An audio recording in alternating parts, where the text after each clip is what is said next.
Bismillahirrahmanirrahim. Assalamualaikum warahmatullahi wabarakatuh.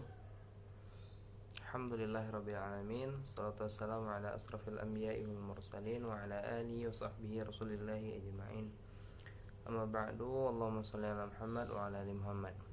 Pemirsa dimanapun kita semua berada, mudah-mudahan tentu kita selalu dalam lindungan Allah Subhanahu wa taala, dalam rahmat Allah, dan tentunya dalam hidayah Allah Subhanahu wa taala. Kita berdoa kepada Allah untuk selalu diistiqomahkan dan selalu diberikan kekuatan untuk menjalani hari-hari kita, untuk selalu berada dalam ketaatan kepada Allah Subhanahu wa taala.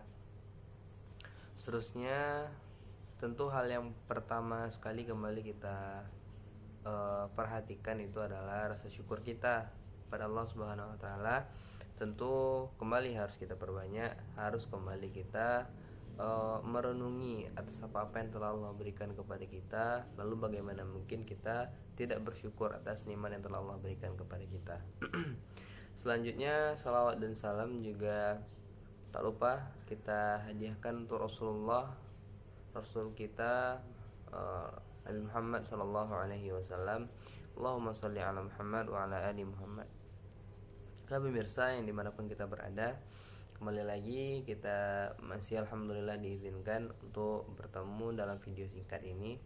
Tentunya dalam video singkat, ceramah singkat bersama HRTI.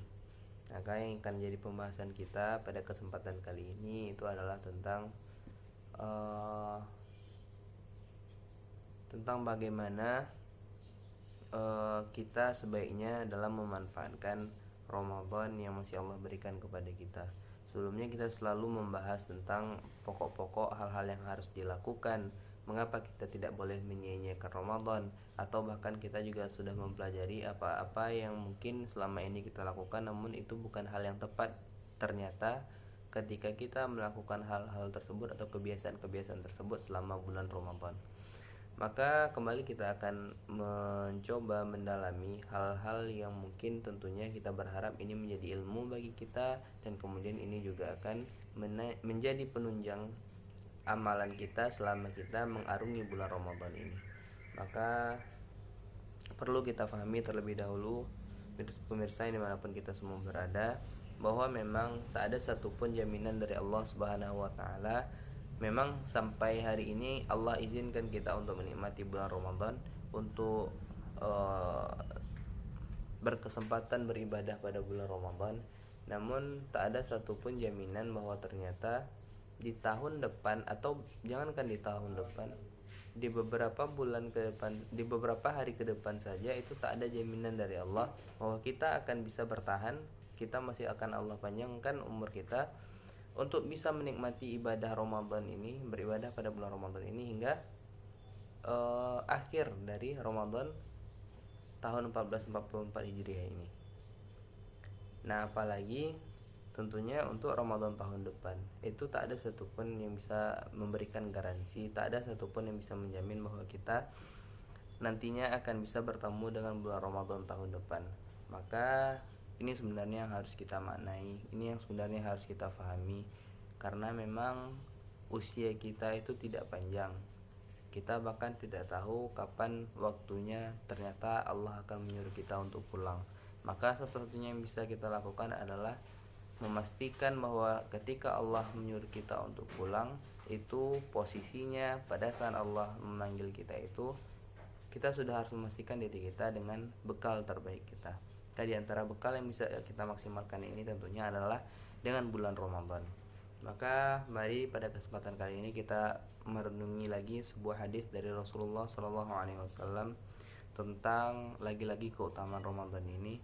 Bagaimana hadis yang diriwayatkan dari Abu Hurairah, di mana Abu Hurairah mengatakan, "Inna Rasulullah Shallallahu Alaihi Wasallam qala," bahwa Rasulullah Shallallahu Alaihi Wasallam bersabda, "Idza jaa Ramadan futihat abwabul jannah." Apabila telah datang bulan Ramadan, maka Allah akan membukakan pintu-pintu surga. Kemudian tak hanya itu, wa ghuliqat abwabun nar, dan juga Allah ketika bulan Ramadan itu datang, kata Rasulullah SAW, akan menutup pintu-pintu neraka.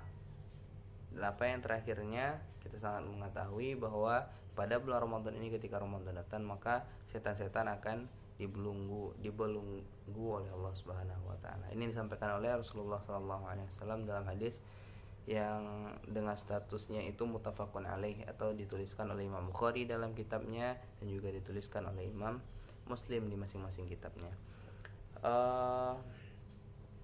Maka yang ingin saya sampaikan adalah tentang pemaknaan hadis ini. Maka memang ketika diantara ulama mencoba mensyarah, Imam Nawawi mencoba mensyarah hadis ini, kemudian juga Ibnu Taimiyah misalnya mencoba mensyarah hadis ini, maka dijelaskan bahwa setidaknya kita ambil yang disampaikan oleh Imam Ibnu Taimiyah atau Syekhul Islam rahimahullah. Maka beliau di sana mengatakan makna pintu surga yang dibuka itu sama artinya dengan makna pintu yang dibuka Allah Subhanahu wa taala. Pintu surga yang Allah buka itu sebenarnya adalah pintu hati kita yang Allah buat terketuk untuk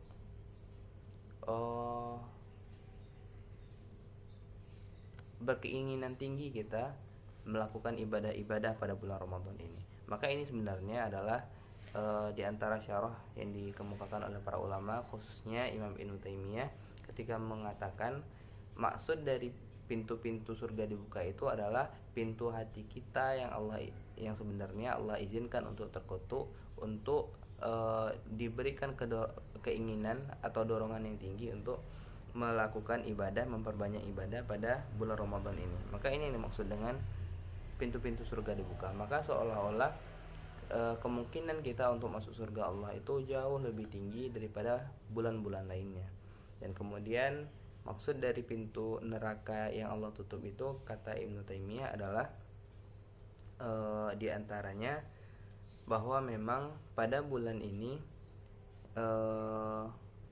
kemaksiatan itu akan harusnya ya itu menjadi minim. Pertama karena memang Allah identikan, Allah bahasakan pintu neraka itu Allah tutup dan juga setan-setan dibelenggu. Dan ini bukan berarti, kata Syekhul Islam Ibnu Taimiyah rahimahullah,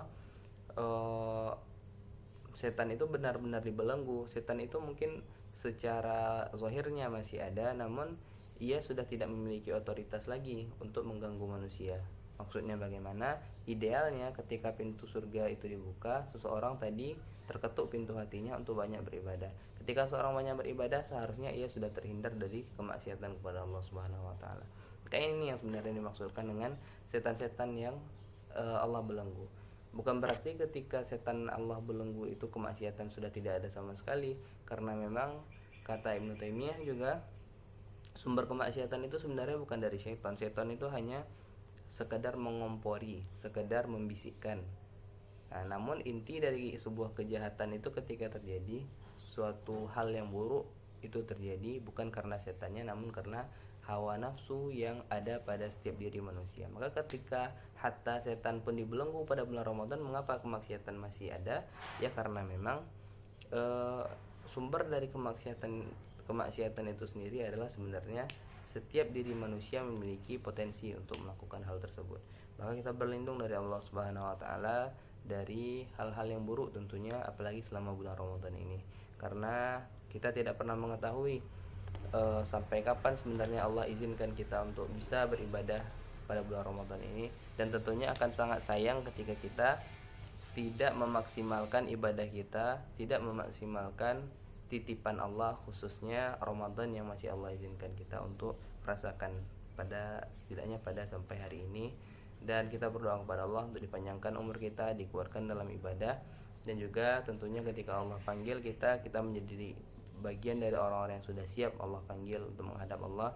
Dan kita juga sudah di posisi ketika Allah memanggil kita itu, kita sudah di posisi yang sebagai orang yang sudah memuliakan Ramadan dan tidak menyia-nyiakan Ramadan ketika diberikan kepada kita.